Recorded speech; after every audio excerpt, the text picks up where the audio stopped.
Alright guys, so cinematics हेर्नुभयो होला.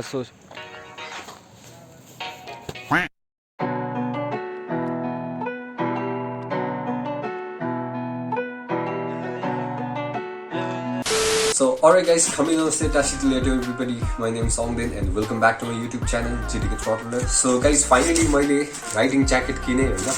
So कुन चाहिँ राइडिङ ज्याकेट हो अहिले भन्नेवाला छु. So यो राइडिङ ज्याकेट चाहिँ हिजो अस्ति नै आएको थियो रहेछ. अन्त आएर हाम्रो यता मन्सुक ब्रदरले रिसिभ गर्दै थियो. So हुन्छ नि यो हुनु चाहिँ मैले हिजै निकालेर अब लगाएँ हैन. अब हुन्छ नि लाइक अनबक्सिङ भिडियो बनाऊँ भनेर सोचिरहेको थिएँ. अन्त हुन्छ नि अब यो बनाउँदैछु अहिले फिलहाल. तर हुन्छ नि हिजो चाहिँ अब राइडमा अचानक राइड प्लान गरेको थियो. अन्त त्यस कारणले गर्दाखेरि चाहिँ अब राइडिङ ज्याकेट आएको थियो. अन्त लाउनु मन परिहाल्यो. सो त्यही कारण खोलखाल गरेर लगाइहालेँ. सो अनबक्सिङ भिडियो पनि बनाउनु मन थियो. त्यही कारण आज चाहिँ अब हुन्छ नि त्यो खोलेर लगाइसकेको ज्याकेटलाई फेरि प्याक गरेर भित्र हालेर चाहिँ त्यहाँदेखि अहिले फेरि अनबक्सिङ गर्दैछु. सो यो तपाईँहरूको लागि. सो यो अब कुन चाहिँ हो भनेर देखाउँछु. यो अलरेडी खोलिसकेको छ हो. सो यस्तै छ.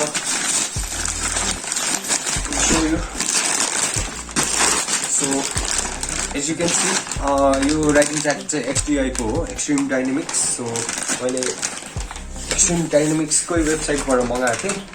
अन्त it costed me around 9,000. To be very precise 8,999. And अब यसको चाहिँ अब मैले थुप्रै रिसर्च गरेको थिएँ नि त. अन्त यो चाहिँ एकदमै राम्रो थियो. अब बजेटमा राम्रो भनौँ न. अब अल्पाइन स्टारहरू त किन्नु सकिँदैन अहिले, बजेट अलिक टाइट छ. सो हुन्छ नि.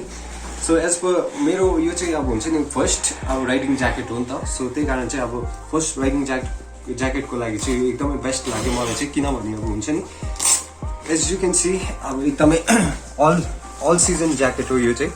यहाँ रेन लाइनर पनि छ. अन्त भित्र यो थर्मल लाइनर पनि छ. So you can remove it. अब अलिक समरमा हुन्छ नि गरम हुँदाखेरि यु क्यान रिमुभ दिस. अन्त यो रेन लाइनर छ. सो बाहिरपट्टि यो राइडिङ ज्याकेट छ. सो आर्मरहरू लेभल 2 आर्मर छ यसमा चाहिँ. अन्त यो चाहिँ न्युली लन्च भएको XDI को हो. खास गरी यसको मैले अब हुन्छ नि पुरानो XDI को उयो हेरिरहेको थिएँ. एउटा हुन्छ नि कुन चाहिँ भन्दाखेरि ब्ल्याकमै थियो. अन्त यस्तो खाले थियो. मैले त्यही वेबसाइटमा चेक गर्दाखेरि चाहिँ उनीहरूको अब हुन्छ नि उनीहरूले अब कस्टमर केयरले कल गरेर भन्यो नि त नयाँ ज्याकेट पनि लन्च भएको छ. सो त्यो पनि चेक गर्नुहोस् भनेर. सो यही रहेछ नयाँ ज्याकेट चाहिँ. सो हेरेको अब मन पऱ्यो. सो यही मगाइहालेँ होइन गाइस. सो मगाएँ. अन्त फर्स्ट हिजो लगाइहालेँ होइन. तर भए पनि अब अनबक्सिङ गरेको. सो एकदमै मजाको लाग्यो त मलाई गाइस. अब हुन्छ नि हेर्नुहोस् न मलाई चाहिँ फुल ब्ल्याकमा मनपर्छ नि त. सो त्यही कारण हेरेर चाहिँ मैले यो फुल ब्ल्याकमा मगाएको. अरू पनि थुप्रै राइडिङ ज्याकेट्सहरू थियो. तर मलाई चाहिँ अब हुन्छ यो अल सिजन ज्याकेट. अन्त एकदमै लुक्समा पनि दामी लागेर चाहिँ मैले यो मगाएको. सो यहाँ एकदमै मजाको छ. यहाँ हल्का ग्रिन फ्लोरेसन ग्रिनले यहाँ हल्का यसको ब्रान्डिङ दिइरहेछ एक्सट्रिम डाइनामिक्स INC भनेर XDI. सो यता पनि मजाको यो सिल्ड जस्तो खाले छ सोल्डरको लागि. सोल्डर प्रोटेक्टर, यहाँ एल्बो प्रोटेक्टर. अन्त यसको चेस्टको चाहिँ छैन, चेस्ट प्रोटेक्टर चाहिँ छैन. तर यो भित्रको रेन लाइनर र थर्मल लाइनरले गर्दाखेरि एयर चाहिँ त्यस्तो पस्दैन. सो यता ब्याक प्रोटेक्टर छ यसको भित्र. सो अन्त यहाँ एडजस्टरहरू छ. यो चाहिँ मैले कुन चाहिँ साइजमा मगाएको भन्दाखेरि चाहिँ स्मल साइजमा मगाएको थिएँ.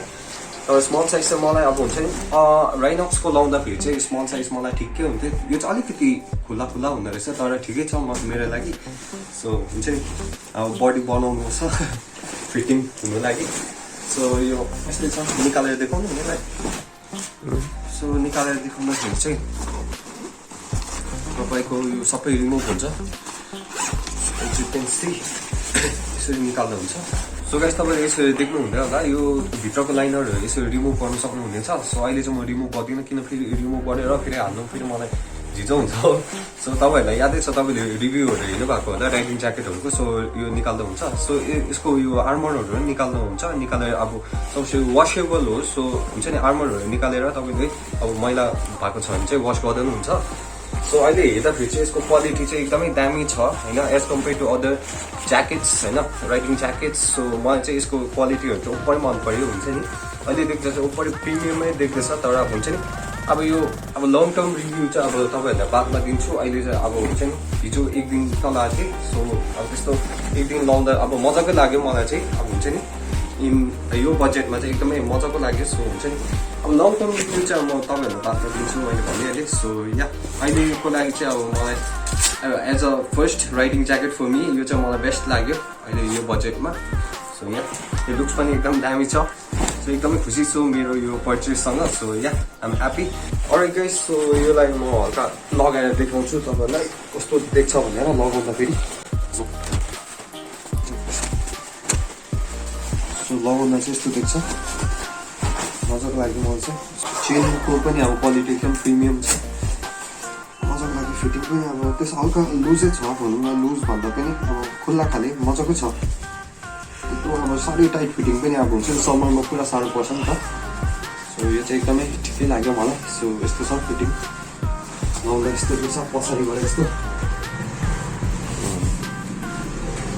यस्तो छ हो सबै एडजस्टरहरू छ तपाईँको स्ट्र्यापहरू यता अन्त यता पनि छ एडजस्टर बसियो सो अलराइट गाइस सो यो यसरी देखाउँदा तपाईँहरूलाई मजा आएन होला सो सिनेमेटिक सर्टमा हेर्नुहोस् होला यही अब यो राइडिङ ज्याकेटको सर्ट्सहरू so cinematic short in 3, 2, 1 go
guys so सिनेमेटिक्सहरू हेर्नुभयो होला तपाईँहरूलाई सो आई होप तपाईँलाई मन पर्यो होला सो अल थ्याङ्क्स टु हाम्रो यता हिरो हाम्रो सुखाङ बोरोलाई सिनेमेटिक्स लिइदिएकोमा सो अहिले चाहिँ हामी यता मार्चक रोडमा आइरहेछौँ सो यतिकै यो सिनेमेटिक्स लिनु लागि मात्रै यतासम्म आएको सो अब तपाईँले स्ट्रगलहरू देख्नुहुँदै होला सो हुन्छ नि अब नर्मली अब यो सिनेमेटिक्समाथि नै खिच्नु हुन्थ्यो तर अब हुन्छ नि हामी यता आइरहेछौँ सो अलिकति क्वालिटी देखाउनु पऱ्यो नि त भनेर सो यतासम्म आइरहेछौँ हुन्छ नि अब हुन्छ नि या अब हाम्रो यता सुखाङ बोरोको एक्सपोल्स पनि राइड गर्दै आएको थियो यता अफ रोडमा सो मजा आइरहेछ सो अर्को भ्लग पनि आउँदैछ होइन सो यो भ्लग चाहिँ अब यही राइडिङ ज्याकेटको बारेमा हो अन्त नयाँ किनेको थिएँ अब कन्टेन्ट हो नि त हो हाम्रो लागि जे कुरा किन्दैछ होइन अब देखाउनु पऱ्यो हाम्रो फ्यामिलीलाई अब युट्युब फ्यामिलीलाई सो या तपाईँहरूलाई देखाइहालेँ सो या यो चाहिँ मेरो फर्स्ट राइडिङ ज्याकेट हो एकदमै मजाको रहेछ हुन्छ नि अब भित्र क्वालिटीहरू पनि एकदमै मजाको रहेछ सो अल सिजनमा राइड गर्नु लागि एकदम ठिक रहेछ हुन्छ नि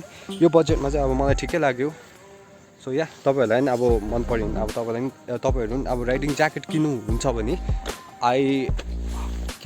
I recommend you this jacket तर अहिले फिलहाल अब मलाई बेसी चाहिँ भएको छैन यो राइडिङ ज्याकेट लगाएको हिजो र आजै हो लगाएको तर हुन्छ नि 2 डेजमै अब हुन्छ नि अब मजाको लाग्यो मलाई चाहिँ होइन सो अब लङ टर्म रिभ्यू पनि अब दिन्छु तपाईँहरूलाई अब हेर्दै गर्नुहोस् भ्लग्सहरू अन्त आउँछ लङ टर्म रिभ्यू आउँछ long term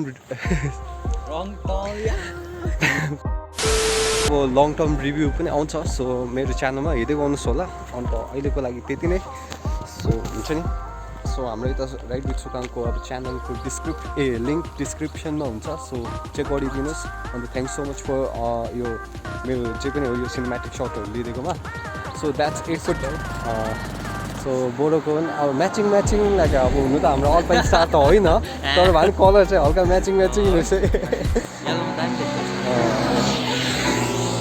Alright guys, so that's it for today. Thanks so much for making part of it. Bye bye, take care, ride hard. That's it, GT with THROTTLER signing off. Bye bye.